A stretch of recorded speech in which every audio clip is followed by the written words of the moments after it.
Now, hopefully my girls will come, and if they don't come, well, I'm glad to hear that it's sunny in Vancouver today. If they don't come, then I'll share all of the links with you at the end. But let's get started, since I'm sure we all have busy days and we've only allocated an hour for this. I think what I'm going to start doing is doing this in two parts, because there's just too much information to share and to try to cram it all in. And with my lovely voice issues, it's always fun. So first, obviously, I want to welcome you. I'm Lauren Cohen, international legal and real estate investment expert. I happen to be a lawyer and a realtor, and I'm going to make her a co-host. And I specialize in helping Canadians and other investors invest across borders. And also, just a moment, I just want to make her a co-host here.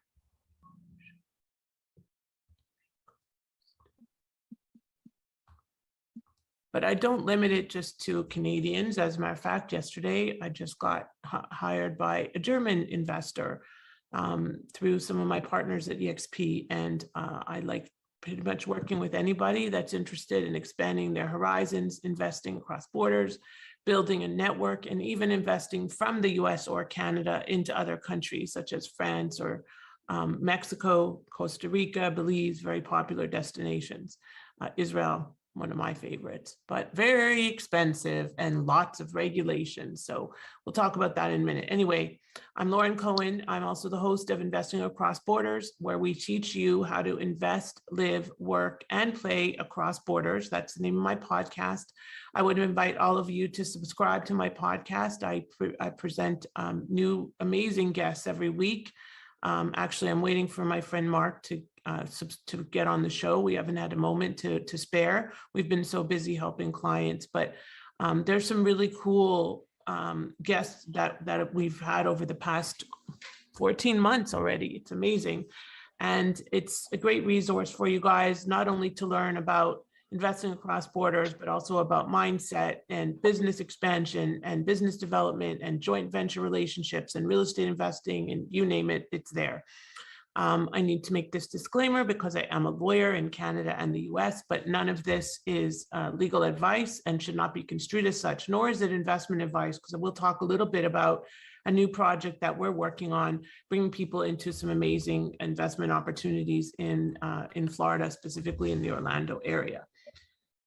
So Shema, are you able to let the people in as they come in?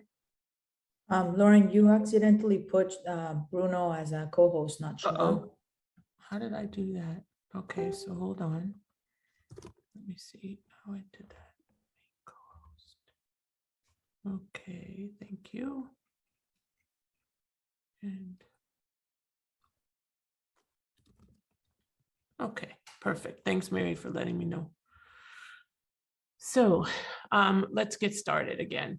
As I said, this is a disclaimer. So what's in it for you? Are you considering investing south of the border or across borders if you're from a country other than Canada? I happen to be a little bit biased toward Canada because I am Canadian, but Miri is originally from Mexico, and she's been through all this fun immigration stuff too. And so we work together. She helps me with all of my copy on literally everything. She's been a great asset to this company. I thank you for everything you've done. She's also been a great friend.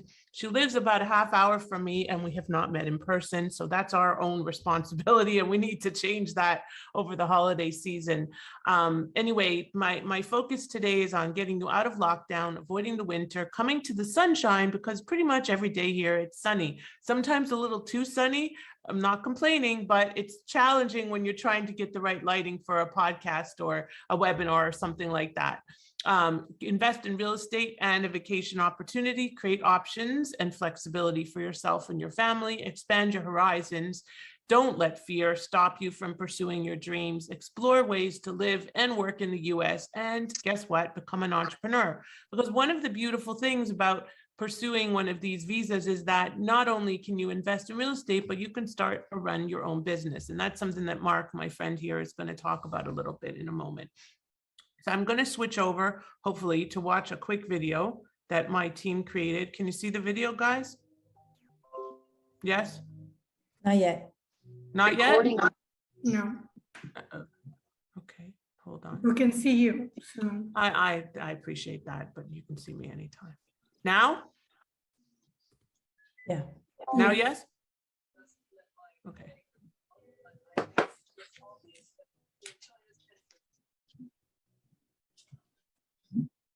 We just can't hear it. It's okay. It's overrated. It's just very dull music, which they need to change.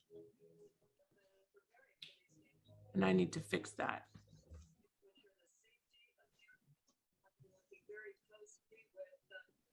I remember these days, So they had like, but I do not miss them.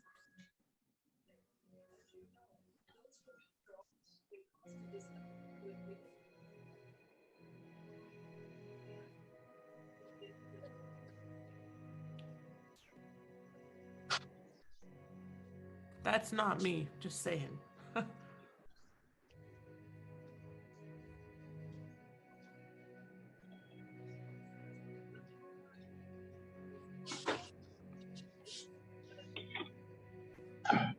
All right. So I am going to now switch back to my regular share. So basically, I just wanted to do that to give you some effect, because oftentimes when I'm presenting, it's a lot of information, and it's more important that you have the vision of what we can bring to your life and the opportunity that this offers. And it's not just about getting your visa, it's also about investment opportunities and creating those strategies and building the opportunities across borders. Because listen, we all know in Canada, the prices are crazy, the regs are insane. The taxes are out of control when you're investing in real estate, especially, for example, in my hometown of the GTA, the Greater Toronto Area, you're going to pay land transfer tax out the wazoo, like ×3, and every other tax that's known to man. And so in the US, well, many Canadians choose to invest across borders. Some don't even invest at all in their own backyard. One of my good friends, Mike Wolf, probably the most successful real estate investor in Canada, has, I think, never purchased a property in Canada directly, maybe through joint venture, but all of his investments are across borders. And part of the reason is because, there's volume, there's numbers, there's opportunity, there's less regs. You can buy a property in a place like Ohio for $50,000 and potentially have a lot of ongoing cash flow, consistent access to upside income, and so on and so forth. So the opportunities are endless. I go through these top 10 mistakes of investing across borders way too quickly, because the reality is that these are the crux of why you need to work with a team like ours. Because if you don't, you're going to hit at least some, if not all, of these walls. And Miri and I and others that are on the call that have been through some type of immigration process know that when you're doing this, it's not easy. And having a team of professionals that really hold your hand and cares about your welfare and guides you through the process is super important. And just finding somebody online or going, just randomly searching it out or something like that is not ever going to work well for you. And the problem is that there's a lot of people that are working independent of each other. And with our team, we're going to be working holistically as one group that's going to be offering you the range of services that you need to ensure success, not only in terms of your visa, but also in terms of the business and the choice and your investment opportunities, and working with our team of realtors literally across the country that brings you so much opportunity to create investment and business opportunities across borders. Undercapitalizing, not using other people's money, hiring the least expensive professionals, not finding access to mortgage funding or other funding, not considering a visa, not setting up the right infrastructure. All of these are very, very negative challenges that can and do lead to a lot of problems, not only in terms of the visa, but in terms of running your business. And you can't approach this as one size fits all, because what works in Canada, what works in Germany, what works in France doesn't necessarily and does not work in the US, and vice versa. So it's making sure that you have that local team on the ground that can help you to make sure that you're not compromising your family and your assets that you currently have. And this slide is available as a download. The worst things that could happen, well, I'll tell you my story, because that's really one of the worst things that can happen. So on my honeymoon, 2007, very beginning, I got married to somebody, and he was originally from Montreal. And we went on our honeymoon. I met him here in Florida. We went on our honeymoon to Thailand. And I did not know because I wasn't in the immigration field at the time. And I wasn't really I wasn't cognizant that he was inadmissible. So as soon as he leaves the country, he's going to have a problem coming back into the country. Well, I didn't know that. So we go on our honeymoon to Thailand. I mean, you would think maybe he would have told me or something. But anyway, on the way back, they took him from me at the Chicago O'Hare Airport. They said they put him into immigration jail. They expeditiously removed him. They subsequently deported him. And this is on the way back from our honeymoon. So needless to say, I was a little surprised. I was a little taken aback, and I was a little shocked, and I was a little like, oh my God, what do I do now? You know, one of those, oh my God situations. Now, I did not have the right team in place. I did not know enough to know any better. And he was barred from entry for 10 years. Needless to say, we were divorced soon thereafter for a variety of reasons. He was never a good choice for me. And the silver lining of it all, which is the name of my book, Finding Your Silver Lining in the Business Immigration Process, is that I now help other people avoid a similar fate, because it really is not something you ever want to happen, especially when you're on your honeymoon or building an investment portfolio. You don't want to be stopped or prevented from visiting or going or doing or continuing your marriage, for example. So you'll miss out on credit opportunities, potential deals, relationships, just like the list goes on. These are the main visas that are available through business and other investment opportunities. We're going to focus today on the E-2 and the E-1 to a certain extent, and the EB-5 a little bit. Sorry, somebody is not muted. If you would be so kind as to mute yourself, I'd appreciate it. Especially my voice, I can't talk loudly, so I apologize. So an E-2 is a treaty investor visa. Sorry, I don't know who it is, but I hear noise. Could somebody please mute yourself, whoever it is that I'm hearing? Thank you. Thank you. Thank you. All right. So the E-2 is a treaty investor visa. The E-1 is a treaty trader visa. They are very, very similar visas in terms of their requirements, their obligations, and their opportunities. They are both potentially 5-year visas, unless you do a change of status within the US, which we'll talk about briefly in a little bit. Both are based on treaty. Not all countries have both an E-2 and E-1 available. Some have just an E-2, some have just an E-1. An E-1 is, as I said, based on trade. It means that you have to engage in a substantial amount of trade with your home country in goods and or services. So my client, whose testimonial you'll see shortly, he runs a company that does a lot of trade shows. His company is called JVology in Canada, and he's from Calgary. And he run, obviously a lot of this is pre-COVID, okay? So he was doing so many events in the US and going back and forth across the border so much, and God willing, we'll be able to do that again very soon, that he didn't want to deal with the constant challenges that he was facing at the border, even though he wasn't planning and is not planning to move. So we got him an E-1 visa because he buys and sells goods and services between the two countries significantly. So that visa is available if you're doing that kind of cross-border investment and cross-border trade. Okay. The E-2 is a treaty investor visa. It's based on a substantial investment in a non-marginal business. So what does that mean? So for argument's sake, we like to say that the average investment or the minimum investment threshold that I will generally work with is 100,000 US. All of these numbers are in US dollars. Okay. Now, that does not mean that it's set in stone, or that if there's no reg that says, like in EB-5, there's a reg that says exactly how much you need to invest. In E-2, there's not. It just says substantial. Substantiality is based on the type of business. So if it's a real estate investment business, it's going to have to be that much higher. Why? Because you're getting a tangible asset in exchange for your investment.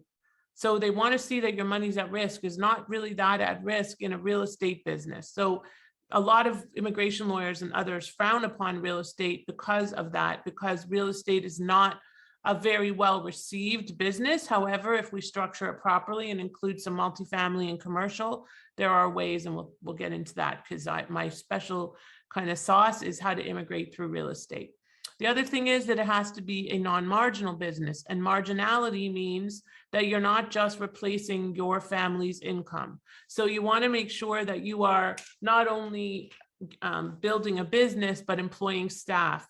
having an economic impact, having an impact on your local and maybe regional and potentially even state and national populations, that your business is doing more than just serving a small niche need, and that you are doing more than just retaining yourselves, because you and your spouse do not count as employees for the purposes of employing people in the US. It has to be a US resident or citizen, okay? So that's about the marginality. What is an E-2? As I mentioned, it's a bilateral treaty between the US and the applicant's country. Most European countries have this: Canada, Mexico, Argentina, Colombia, but not Venezuela, not Brazil, Russia, India, South Africa, China, the UAE.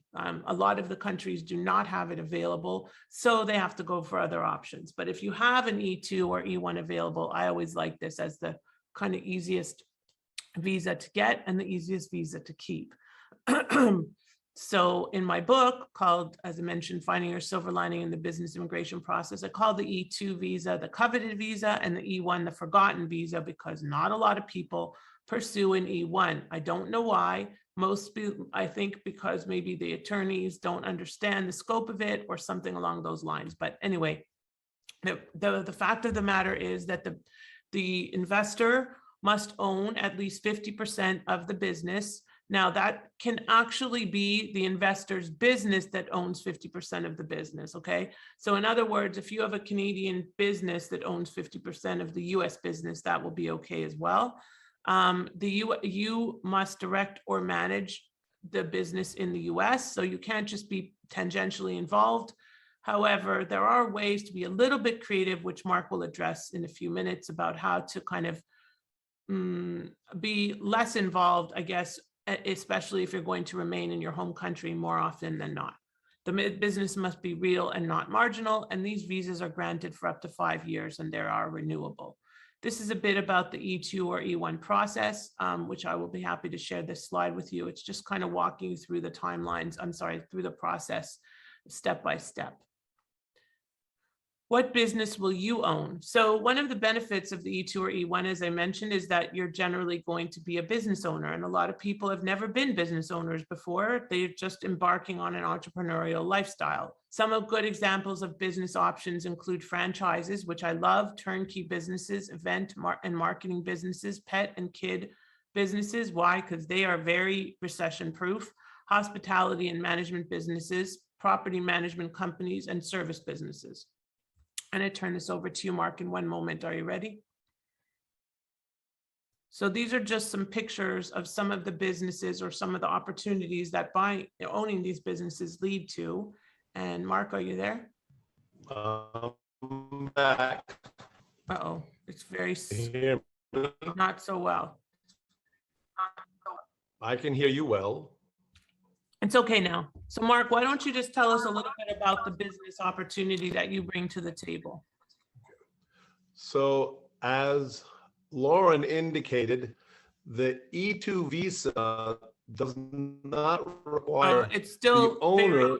Mark, I'm having trouble hearing you. Maybe you should turn off your video. Okay. Sorry. How about that? Can you hear me now? Yes, much better. Okay. So the E-2 visa is a business visa. It allows you to set up a business in the US, and it does not expect the owner of the business to be present in the United States full-time. It does not require the owner to be at the business every day working. The only requirement is that the investor, business owner, direct the business. And this is because this is a non-immigrant visa, so it expects the owner to go back to her country and to, basically have this ability to go pass through the borders quite simply.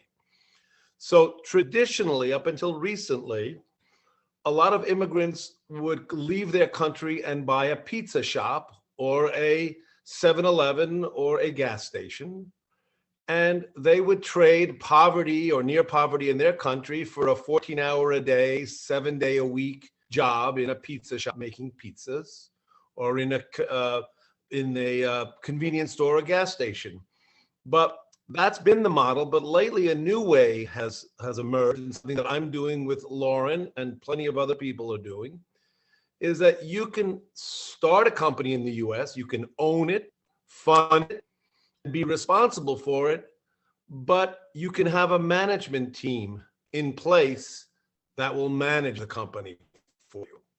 And as a result, I and Lauren have put together several companies that I'm very familiar with, that are easy to fund, easy to develop, and where day-to-day operations are guided by myself and my team under the supervision of the business owner. We are not taking away the owner's ownership or control of the business, but we are responsible for the day-to-day operations. And the owner is in full communication with the business every day, every week, knows exactly what's going on in the bank account. No big decisions are made without the owner. And that satisfies the requirement that the owner direct the business. And so for people who have achieved a certain level of comfort in their country, it does not make any sense to leave their country and come here and run a pizza shop 7 days a week, 14 hours a day. But it does make sense to be an owner of business, not that it's absentee, but that there's a management team in place that has experience and that's been running that kind of business in multiple locations. And that's basically what Lauren and I have combined our forces to offer to investors who don't want to come to the US and operate a pizza shop or a retail shop. There are other simple businesses that I recommend to people who don't want, my business, a laundromat. Somebody you can invite, you can invest in a laundromat. There's usually 1 or 2 staffers there. It brings in money and it's not a management headache. That's a less headache business than a pizza shop. But if you want the really ultimate headacheless business, it's a business that somebody who knows what they're doing runs for you. And Right. that's what Lauren and I put together for people. Thank you, Mark. So yes, and the beauty of the business that Mark and I are cross promoting is that it will also complement your real estate investment business, because I work with a lot of real estate investors. So some of my most successful real estate investors are actually investing in this business option. So it's not just for somebody that doesn't want to be involved. It's not even necessarily for somebody that doesn't have a business background, but it definitely is a plus for those types of people. For example, if you don't want to invest in a franchise, which is complicated, and you do have to be involved on a day-to-day basis, because that's part of what the franchise does when they do due diligence of you. It's not just one-way due diligence, it's two-way. So these are other options that are available that we come up with, because I want my clients to make, check off all their check boxes, right? So can real estate investments qualify for E-2 visas? They can, but only if they are meeting certain requirements, and you can't be passively involved. It can't be an asset holding company. It can't be a buy and flip. It can't be a rental company in which you hold title and not much more. You have to be actively involved in running a business. That is a big distinction. And that line in the sand is not always easy to draw. So what types of real estate investments can qualify? Well, you can potentially have a few Airbnbs, multiple multifamily properties, commercial properties, mobile homes, and similar, like there's an RV park that a client of mine is buying that can potentially qualify. It depends on what you're doing. So the whole thing is that why would an Airbnb qualify and not just if it's like, let's say a triplex? Why would it qualify as part of your investment if it's Airbnb and not just a long-term rental? Well, because there's a lot more business activity involved in running an Airbnb than in an annual lease, where you just basically deal with stuff like maybe you have to have a service agreement in place and then you deal with stuff once a year. So that's not really a business. So we have to turn an otherwise passive business model into an active business. And think about it, in Canada, a business, a home flipping business is considered an active business. In the US, it's not. So we have to make that transition and make sure that we can help you qualify. So 10 steps, this is one of my favorite slides that we just recently created, although I'm not sure why it has those little things in the corner. So, and this slide is the 10 steps to successful US real estate investment. So I'm happy to share this slide with you guys as well.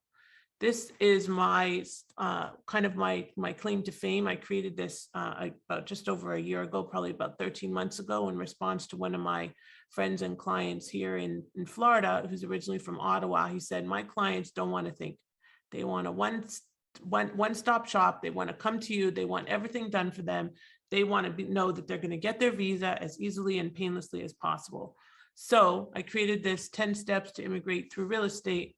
And it really does walk you through these 10 steps. And if you follow these 10 steps, you're pretty much going to be successful. Obviously, no guarantee. I can't guarantee what the government is going to do or say, but we're going to walk you through this and hold your hand, literally hold your hand every step of the way. Maybe not literally, figuratively. And the steps 1 through 8 are applicable whether you're going to whether you're going to immigrate or not. And that's really important because you want to have your right structure in place. You want to have financing. You need to make sure that you speak with my cross-border tax advisor who writes to me, like we are in communication every day. And he himself is the recipient of an E-2 visa and lives now. We just bought him a house or helped him find a house here in South Florida. In Boca Raton. He's actually on my way between my house and my son's school. I pass him every single day. So there you go. So it is possible. He's my go-to cross-border tax advisor, and he is very happy to be in Boca right now at this time of year, particularly. I also have access to an amazing financing option, which I will stick in the chat. They actually are the sponsor of my podcast. It's called Lendi. They specialize in working with Canadians and other foreign nationals, but Canadians especially, that are investing in non-owner occupied US real estate. Sound familiar? But you know what? It's often challenging to get access to that financing. Now, at this very moment, they do not fund short-term rentals, but that will change probably by the new year. I just spoke with them this morning and they said 4 to 6 weeks. So I'm pushing for a little shorter, but it will be early in the new year that they will have access to short-term rental financing at great rates. And the main requirement is that you have a US entity set up, which all my clients are going to do anyway, because I'm not going to let any of them invest in real estate through their own personal names, because they're going to end up paying through the roof taxes, taxation, and so on. So these are this company Lendi, again, it takes 5 minutes to apply. And you can check if you can qualify, and they'll fund non-owner occupied up to 4 units in most states so far, and growing every single day. This is the general way that we set up foreign companies, for the setup for foreigners investing in US real estate or other businesses.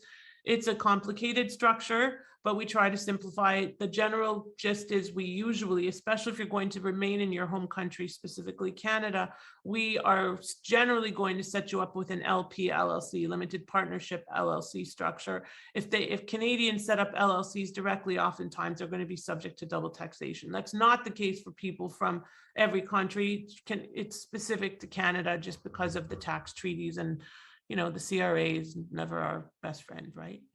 Just saying. Real estate investment in the US, even in tough economic times, population is increasing and there's a housing shortage. There are less than 1 million new homes every year. Let me tell you, I'm in South Florida and I have never seen a housing market like this. It's like Toronto, but here it is in South Florida because everybody wants to come down here now. So there's 4 million college graduates a year, 1 million green cards a year, and cost and regulation are major factors that are inspiring people to invest in US real estate every day. Real estate short-term rentals are great, and domestic travel is increasing. There's also something called medium-term rentals, which is more like, you know, several weeks as opposed to a few days. And a lot of areas now have restrictions on you can't rent for STR for less than, you know, 3 days or 7 days or whatever. So as we all know, supply and demand are related, and increased regulation is also limiting the supply, and yet the demand is increasing. So it's very interesting to watch. These are some of the, you know, homes that you can buy, like in Florida, for example, or California. High growth states include Florida, Texas, North Carolina, South Carolina, Arkansas, Arizona, Michigan, Ohio, Indiana, and Tennessee. The last 4 are lower price point homes. But, you know, we have never seen so much demand for investment in Florida. If I had 1,000 multifamily properties to sell a day, I'd probably sell them all. It's a big deal.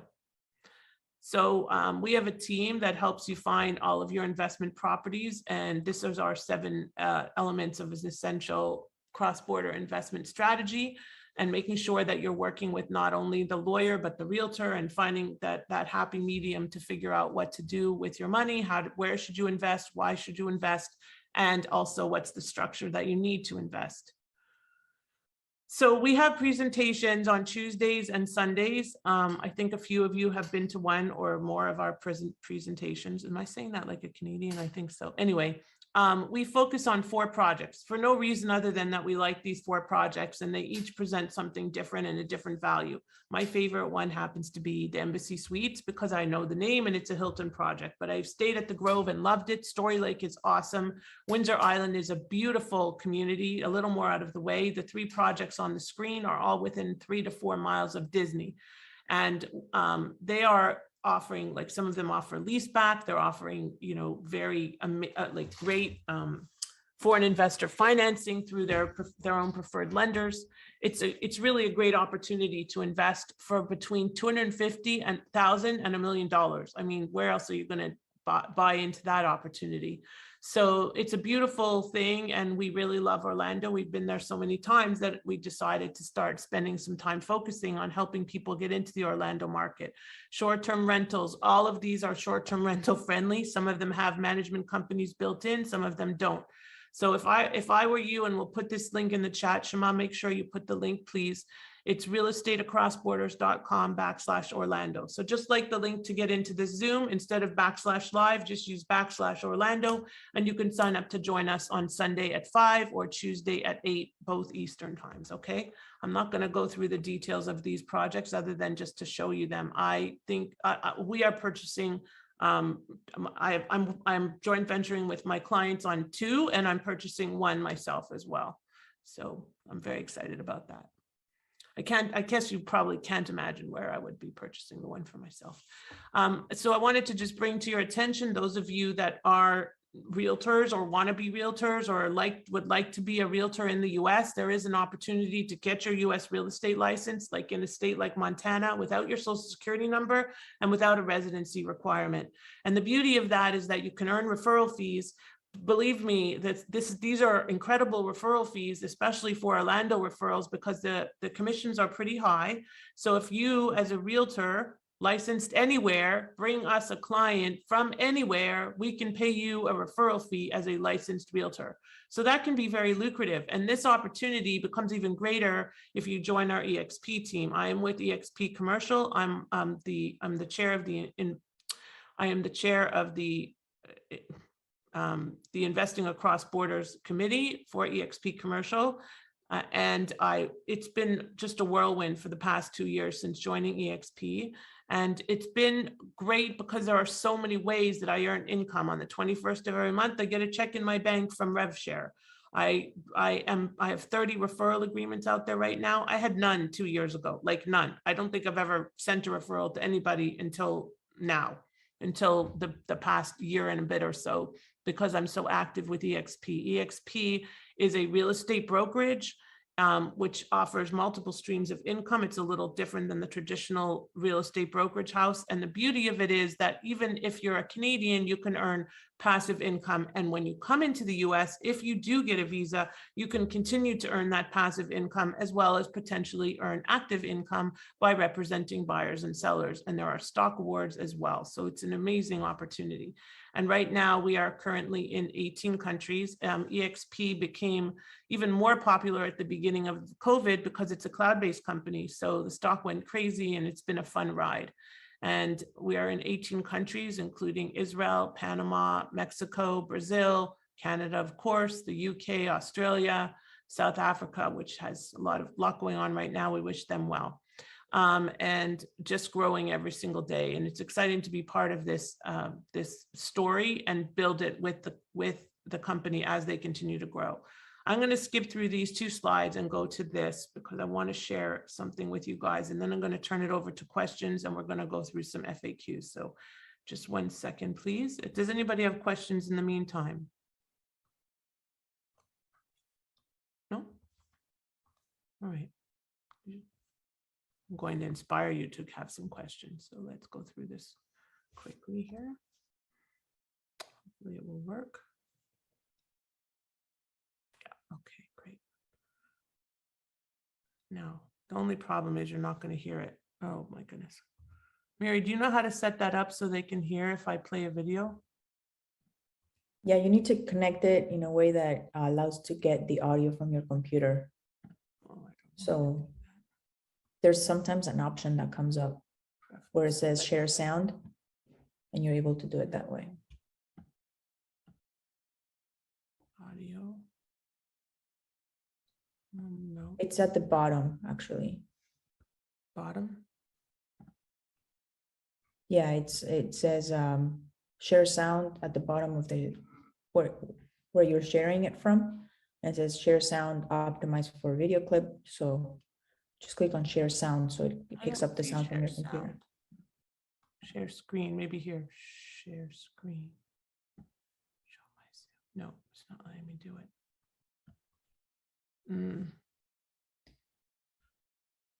I should have done this before. I apologize. I was going to play these two, but it's not letting me do it. So I apologize. I can't. I'll figure it out for next time.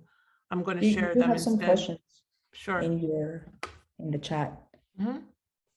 So Lisa's asking, do you have different suggestions for someone who may want to stay in their home country for 5 years and then have the option to move to the US, or is it the same advice? So if you want to stay in your home country, that's absolutely an option. As Mark was saying, one of the beautiful things about the E-2 visa is that you can be wherever you want to be. I have a colleague, he's actually an immigration lawyer in the US, originally from Toronto, and he's on an E-2 visa, and he spent most of COVID in Spain. So there's no requirement for you to be anywhere specifically until and unless you get a green card. I see another question. Is the process the same if you have a partner who is American? No, the process is different because unless you're not getting married. If you're getting married, then we do a green card through marriage. If you're not getting married, then we do pretty much the same process for you.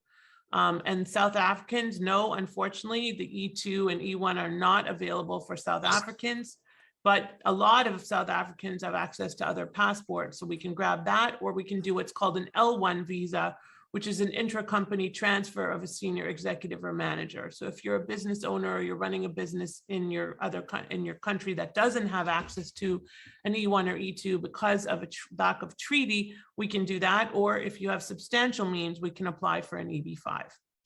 So these are all things that we would go through during the consultation.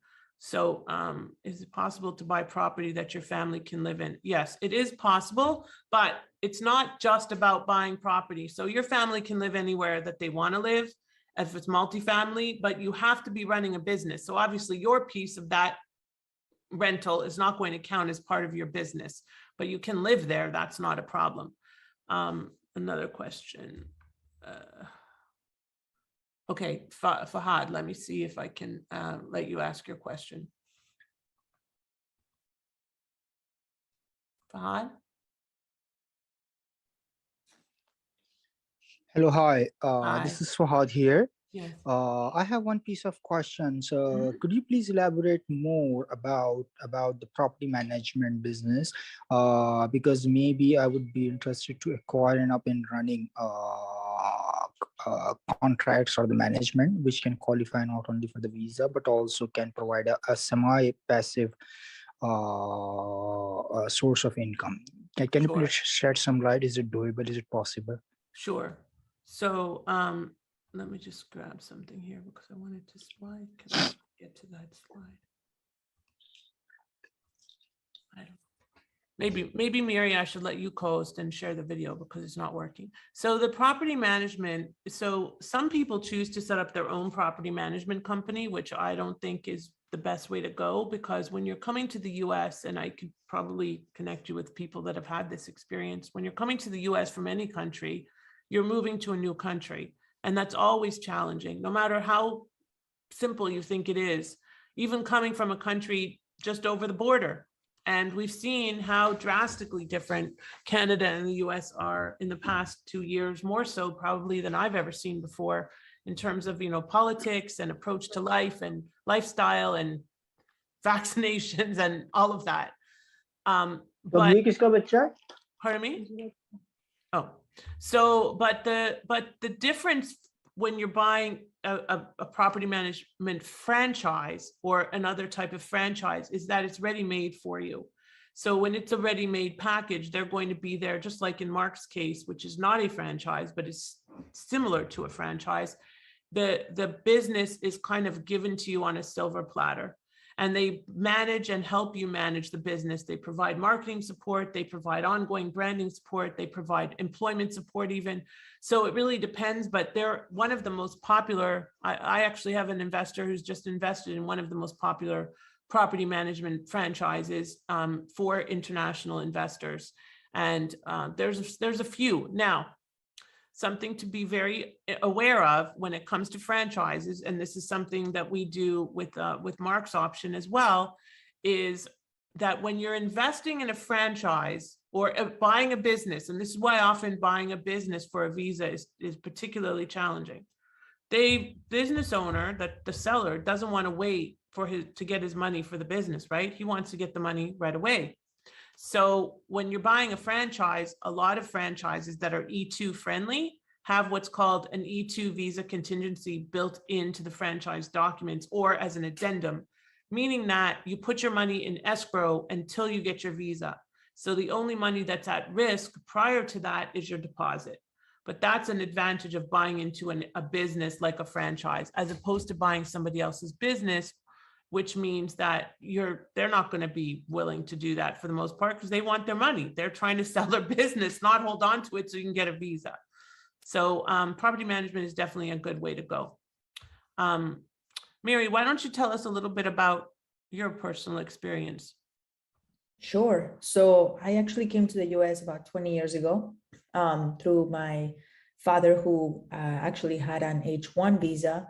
And as a result, our kids, obviously his kids, and my mom, we had an H4 visa. And we went to one of the best attorneys, and it took us a really long time to become residents of the US because we were told at the time that we are Mexicans, and H1 visas, there's a certain quota for how many people they can accept as people who can apply for a residency. So I became a citizen 4 years ago. So I was here for almost 16 years. So actually it's almost 17 years. And we did everything legal. There was no issues when it comes to our legal status at any point, but it just took us so long because we didn't have somebody like Lauren who could have said, you're a business owner, because my father is a business owner. You can apply for different kinds of citizenship. You can become a citizen of another country in a much lesser time than being Mexican to be able to expedite the process. There was a time during my stay here in the US when I turned 21 that I had to go into the immigration room where they had to check my status because I was in the process of becoming a resident, but I was also not able to be under my father's visa at the time. Mm-hmm. So it was obviously, at one point I couldn't work. For a long time, I couldn't work here because as an H4 holder, you don't have a social security number. So there are a lot of issues with that. And, it took us 20 years. This is without any issues. We always turned on our documents on time and everything. But I feel like, and this is something my brothers and my mother would always say, is we didn't have somebody who was fighting for us every step of the way so that we can change the way that we were handling the situation, right? Maybe not as Mexicans, but maybe becoming citizens of another country because we have ties to the European Union or another type of visa that would help us. So when I started to work with Lauren, it was like, yeah, I know how frustrating this can be because somebody like us who doesn't have any issues with legal immigration status or anything, how can I make this faster, more efficient, And we had to deal with people, an accountant that didn't talk to the lawyer at all, the immigration lawyer at all, a business lawyer, because my father is a business owner. It was all over the place. And yes, we got our papers, but who knows how much money we've spent, getting our citizenship, residency first, then our citizenship, and being able to combine everything so it's just one process, and not 17 different things at the same time. Yeah, thank you, Mary. So listen, I didn't pay her to say that, okay? This was her own experience, and it really is the experience a lot of people go through, including myself, because there's not a lot of providers out there. It's exhausting to live your clients' dreams with them. And it's fun and it's impactful, but it's exhausting. I'll give you a perfect example. I have a client who drove down, they left on Friday from Ontario. I won't say the name of the city.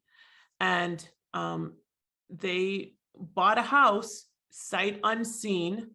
And we closed on that house last Wednesday, not locally, so I wasn't able to see it. It's 4 hours away from me. So they bought this house sight unseen. They're investing in a business with Mark, and they are going to be doing great things. They actually left, the husband was a union worker and she was a teacher, and now they're going to be running their own business. It's very exciting. They came down and yesterday or the day before arrived at their new home, and there were a lot of problems with the house. They closed and they signed everything remotely, but there were a lot of problems. Now, I wasn't there to handle it. I wasn't even there, I wasn't the realtor of record. And needless to say, I mean, the broker called me this morning. He's like, why are you this and that? And I said, because my clients came to that house and that should not have ever happened. Why was it not handled? And so needless to say, everything is being properly reversed and fixed, but it still leaves a bad taste in the client's mouth. And I didn't sleep last night because I felt terribly, not for anything other than, why should they experience that? They're moving to a new country. Isn't it stressful enough?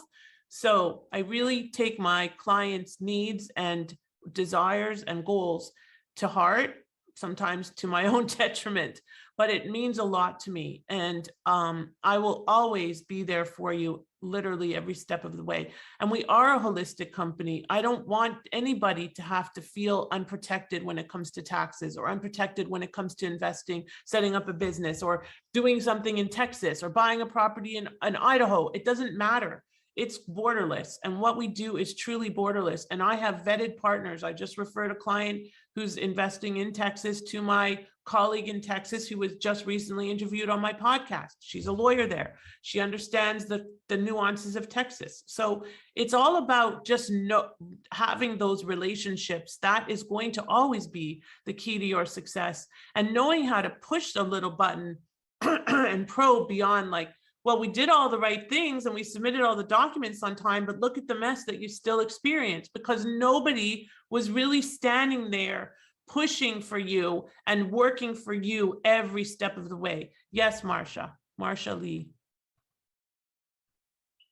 Hi, I had a question. Sure. I would like to get into the short-term rental business in the States. I'm originally a citizen in Canada. Mm-hmm. Where would be the best area per se to invest in? So we don't, again, that's not going to be a one size fits all answer. I'm happy to share a link. I think my assistant did, but Shema, please share a link to set up a consult with me, and we can go through what your needs are and your budget and your goals and figure out where to make those investments, whether you want passive, whether you want active. I mean, like I said, you should definitely come and learn about some of these great Orlando projects, which are really turnkey and give you lots of opportunities to invest as passively as you want to. Okay, good, thank you. Of course. And the next one we're doing is on Sunday. Okay. Are there any other questions? So Mary posted some of these questions for us. We've talked about how real estate investing can be included, the business plan. So a lot of people say, well, I have a business plan. No, you don't. You have a business plan that's a real business plan, like a traditional business plan, but it's not a Visa business plan. Okay. And a Visa business plan flies in the face of those traditional business plans. And I wrote them for probably 10 years before I ever touched a visa business plan. The ROI in a visa business plan is the visa. You want to minimize, in a regular business plan, you want to minimize staff. In a visa business plan, you want to maximize staff. You want to show that you're having an impact. You want the numbers are less important in a visa business plan than is satisfying the check boxes for immigration. So it's a very different animal. And sometimes we have to take them apart and put them back together again, literally. So that's important, an important question. I do not give tax advice. I bring my tax advisor in every single time because he is going to be the one that's going to suggest the best way to structure your business, whether you're planning to move or not, and allow you that flexibility to potentially move in the future. What type of structure do you need is also going to depend on if you're remaining a taxpayer in your home country, like you, Marshall, or if you're planning to get a visa. And all of these are relevant issues that we look at when we're coming up with that strategy. The most important thing for me is to develop a strategy that works for you and that's going to help you accomplish your short and long-term goals. I was going to share these client experiences. I'm going to put them into the chat because it's definitely well worth watching. And for next time, I will have the sound available so you don't have any issues. I'm sorry about that. I almost said sorry. See that? I still speak Canadian. I can't even help myself. All right, it's not going in here. Nope, they're not going in. They're just going in over and over and over into the PowerPoint. So I will put them in when I stop sharing my screen. Maybe that's why. This is the link to the discounted consult, which I would invite all of you to partake of. It's $197. The usual value is $500. And I'm doing that for the month of December. We're also having some contests going on. You guys will receive an email that Mary will be sending, and you'll subscribe to my YouTube channel and my podcast, and you'll be entered into a contest to win an Amazon gift card and all that fun kind of thing. I spend way too much time on Amazon. I just had a new package delivered today. Here's some information about all of the things we do. This is a picture of the front page of our website and my contact information, of course. And here is my bio, and I am happy to stop sharing and try to put these things into the chat and answer further questions. So let's see if I can do that. Oh my God, it worked. It's a miracle. Okay. Anybody else have any questions? Carrie, come on, you gotta have a question.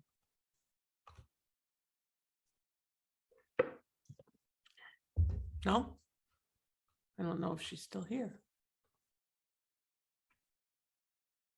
How about you, Zoe? You just joined. I know a little late. Where are you from? I'm sorry, Hannah. If you want to ask a question, I don't see it. So you're welcome to ask the question. Which email can I reach? Yes. Well, if you look up here when my assistant posted the link to all of my information, but the best email to reach me is this. Okay. And also you can go to this link, this little cute little fun download, and all of my contact information is in there, as are all of the downloads that we have available. Here we are. Of course. How long does it typically take? Okay, that's the question of the day. We need to add that question, Mary, to that list of questions. How long? And how can I get it without leaving the US? Those are the two famous questions right now, because people are like, I'm done with lockdown. I don't want to deal with winter. Okay. So, and I have only 5 minutes left because I do have a consult with an Australian investor in 5 minutes. So how long does it typically take is a very complicated answer, because usually it takes between 3 and 6 months. It takes, we have to find the business, get the business. That takes time. If you're buying a franchise, it might take a little longer because they have to do due diligence on you. If you're looking for a particular business or you haven't started on your real estate investment journey, it might take a little bit longer. Our process usually is about 2 to 3 months, okay? Then the application is submitted. If you do the application through traditional means, like submit it to, let's say, Toronto, my favorite town, well, my second favorite. My first favorite is actually way far away. Mary can guess where that is, but really, really far, literally on the other side of the world. But my second favorite is Toronto. And the interviews there are delayed because we're still dealing with COVID backlogs. My mom is texting me as we're on this call saying she's at her first live theater production in 2 years, and she's sending me pictures of how far apart they're sitting, which is great. I like it, but it's impacted us. And so the delays in Toronto are about 10 months. So even if we take 2 to 3 months, Carrie, I see you hiding there and I wanted you to say hi, but no, I was asking you if you had any questions, but in any event, the process is quick, but the delay for the interview is long. So you're looking at about a year. So you want to start this process well over a year in advance if that's the way you want to go. Now, there is another option that is called a change of status visa. Okay, I was talking with one of the lovely ladies on here, the one who's from Winnipeg, yesterday about this. And so the change of status visa, you're in the US and you don't want to leave. Okay, so after you're here for 3 months, usually 3 months, because we don't want to have a conflicting intention, you can apply for a change of status visa. It's not a full visa. I call it the E-2 light because it's kind of like a step, and it gives you up to 2 years to be in the US in status with a social security number, running your business, building your business, but you can't leave. You can't go anywhere. You can't even go on a cruise. So for those people that don't care and don't have family in their home country and don't plan to leave or want to leave, that's an option if you don't want to deal with the cold. But it's not, and it's also an option as a step to the consular processing because you'll be waiting. So let's say you do both of them together, you can apply for consular processing while you're in E-2 status with your change of status. The other thing is that the change of status gets turned around super fast because we submit the application and we pay a $2,500 premium processing fee. And guess what? You get your answer within 15 days. Okay? That's amazing. So ways for someone from India to get a green card through business real estate investing. The only way for somebody from India to really get a green card is with an EB-5. Excuse me. And the EB-5 is 500,000 or $1 million in a viable business. I actually have an opportunity that's available for one investor right now into an amazing hotel project in Los Angeles. You don't have to live there. It's just that's where the project is. And if you'd like to sign up for a consult with me, Hannah, we can certainly discuss that and go from there. Okay. So I will put the link to my consult in the chat again one more time, the discounted consult. Hopefully it will work. For the change of status visa, we go on a tourist visa and then apply for the other, correct? That's right. You come here on your tourist visa, which you automatically get when you leave Canada, and you apply for it from other countries, and you do it that way. And the other thing is that they're no longer charging for an EAD for your spouse. That's a new thing. So that's available too. All right. I can't urge you enough to take advantage of the half hour with me, because then we'll sit down and talk about all of the opportunities and see what's available to you. Add us to the E-5 discussion. Oh, Carrie, okay. Got it. All right, cool. So let's chat further when you guys are ready. Come to learn about the Orlando projects. They're really great. And wishing you happy holidays if I don't see you again before that, okay? Take care. Bye, everybody.